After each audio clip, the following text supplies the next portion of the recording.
Hello student, कैसे हैं आप। कई स्टूडेंट की वही डिमांड थी कि वो ट्रिग्नोमेट्री का एक जनरल इंट्रोडक्शन दे दिया जाए, तो इसलिए मैं आपको ट्रिग्नोमेट्री के जो बेसिक्स है उनको क्लियर करता जाऊँ। फिर ट्रिग्नोमेट्री जो होती है 10th क्लास के अंदर इंपॉर्टेंट एक्सरसाइज है और थोड़ी सी आपको टफ पड़ेगी, जो आपके लिए एक नई एक्सरसाइज है क्योंकि पुराने टाइम मतलब जो 9 तक आपने पढ़ा उसमें कभी इंट्रोड्यूस नहीं हुआ, तो 10th क्लास के स्टूडेंट के लिए ये थोड़ी नई है, फर्स्ट टाइम वो पढ़ रहे हैं। बस इसको पढ़ने के लिए आपको पुरानी चीजों का नॉलेज जरूरी है। आइडेंटिटी अलजेब्रा में जो आपने आइडेंटिटी पढ़ी है, ठीक है, उन आइडेंटिटी को आप लर्न करें।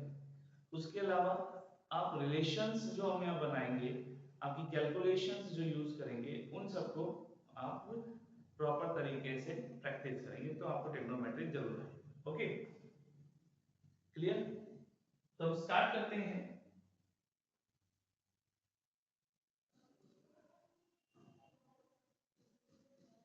Trigonometry we have partition for three trigonal and symmetry. It means the three angles geometry they are drawing, and the three angle geometry is the तीन एंगल बनाने वाली ज्योमेट्री कौन सी है? That's the triangle. That's the we will study about this geometry, the triangle. Okay. Now, in that triangle, there will be the right angle triangle. So here ABC is a right angle triangle where angle B at right angle and angle A and angle C are acute angles. Acute angle. ठीक है आपके acute angles. Clear? तो यहां ये दोनों acute angles और तो ये आपका राइट एंगल। तो हम ट्रिग्नोमेट्रिक जब फंक्शंस को यूज करेंगे, तो इन ट्रिग्नोमेट्रिक फंक्शंस के लिए यही एक्यूट एंगल्स बहुत ज्यादा इंपॉर्टेंट है कि कौन सा आपने एक्यूट एंगल लिया। कभी भी कोई फंक्शन जब यूज होगा तो वो इन एंगल से ही रिप्रेजेंट हो। ओके, इस एंगल को सिर्फ हम एज ए 90 डिग्री यहाँ पर यूज करेंगे कि यहाँ पर हाइपोटेनस को रिप्रेजेंट करे। एक रिलेशन हमने प्रीवियस क्लासेस के अंदर देखा by Pythagoras Pythagoras Pythagoras theorem. Okay, इसको हम बोध्याय थ्योरम भी बोलते हैं। That is the h square is equal to p square v square. Okay, that the relation where the hypotenuse is opposite of 90 degree. The opposite of 90 degree is hypotenuse. Okay, clear? And the acute angle and the acute angle in function represent perpendicular. Okay, ये आपका trigonometry के लिए हमने general introduction तैयार किया है। तो यहाँ पे जो एक्यूट एंगल होगा, ये एक्यूट एंगल ये आपके ट्रिग्नोमेट्री के परपेंडिकुलर को डिसाइड करेगा कि कौन सा परपेंडिकुलर यहाँ पर यूज करना है। Okay, clear. Now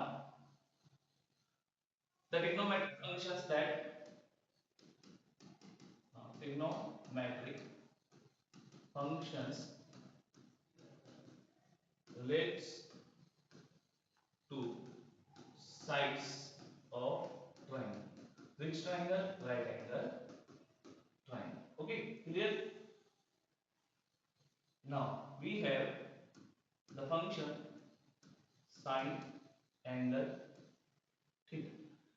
in functions को हम हमेशा थीटा यानी एंगल के साथ रिप्रेजेंट करेंगे। इनकी फुल फॉर्म होती है साइन, ऐसे काफी फुल फॉर्म होती है, ठीक है। जो हम इनको नहीं भी रखे तो कोई दिक्कत नहीं है, हमारे साथ में इनको रिमाइंड करने की जरूरत नहीं है। हमें ये मेन फंक्शन है, जिस सीक्वेंस में मैं आपको इन फंक्शंस को करवा रहा हूँ आप उसी सीक्वेंस के अंदर इनको लिखो, लर्न करो, वही सीक्वेंस आपको याद होना चाहिए।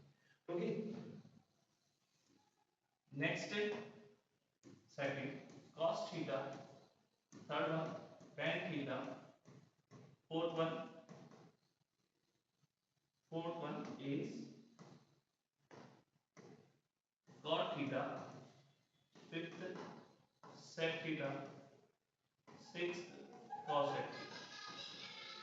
Okay,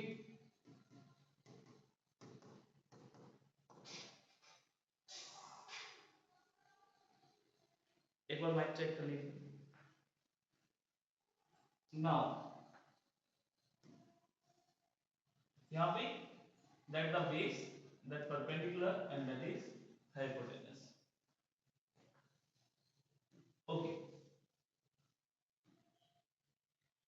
the relation between the trigonometric function and these sides is that remind by PVP upon HHV.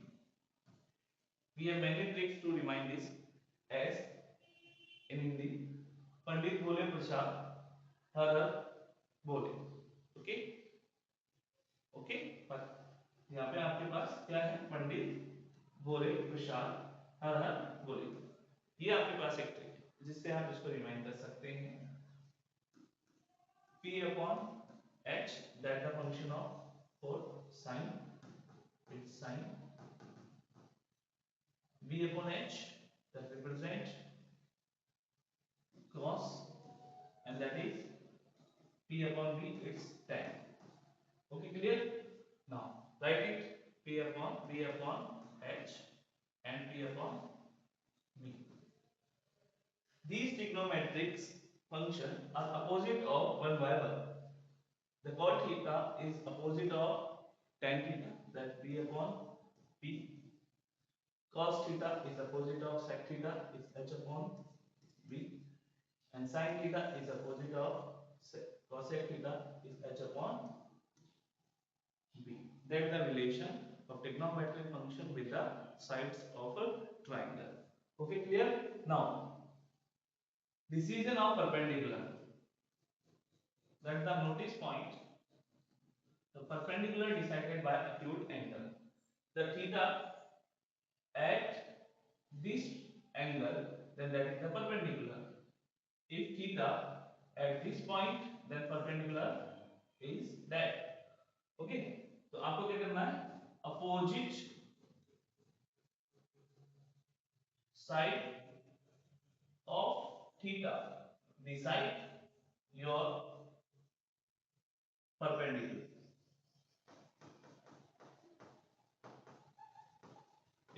तो थीटा के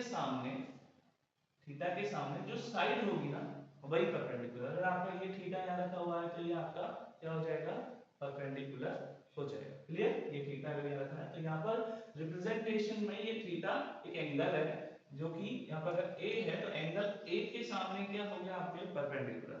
एंगल ए के सामने क्या हो जाएगा, आपका परपेंडिकुलर हो जाएगा। नेक्स्ट एक क्वेश्चन लेते हैं। Question is that if sin theta is equal to, it's 3 upon 5, then find value of tan square theta upon 1 plus tan square theta. That's your question. Okay, now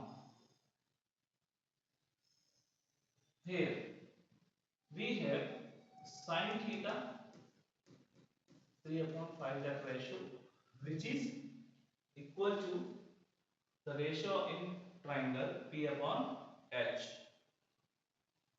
So ratio in triangle P upon H. Okay, जब भी हम किसी ratio को separate करते हैं तो वहां पे इक्विवेलेंट का यूज करते हैं। तो अकॉर्डिंग टू एनसीईआरटी या और सब्जेक्ट में आप देखोगे कि यहाँ पर के लगा हुआ होगा। एग्जांपल में आप जब सॉल्व करोगे तो यहाँ पर के, तो वो इसलिए लगाया गया है कि यहाँ पे एक इक्विवेलेंट हम इक्विवेलेंट यूज करते हैं इन रेशियोज को सेपरेट करने के लिए। तो हमने देखा होगा रेशियो को जब हटाते हैं तो भाई एक्स वैल्यूज यूज करते हैं, वही इसके अंदर है। तो यहाँ पे क्या हुआ है, p is the 3 and h is the 5. How to decide? According to this value. Now tan theta contain b, p upon b, tan theta contain p upon b. We have base. Okay, we have to find base. We have to find base. Okay, now we using Pythagoras theorem as h square, p square and b square. We have h 5 square, it's 3 square and it's b square. So b square is equal to 25 minus 9, that is 16, and the b is the root 16 is 4. That is your base. Okay. Now for angle theta, if the theta is here, then that is the perpendicular. So that is 3 and that 4 and that 5. Now the value of tan theta for angle theta, the tan theta is p upon v. The p is 3 and that 4. Clear? P upon 4. Now put this value in that equation as tan square theta is 1 plus tan square theta. It's 3 upon 4 square upon 1 plus 3 upon 4 whole square. Okay.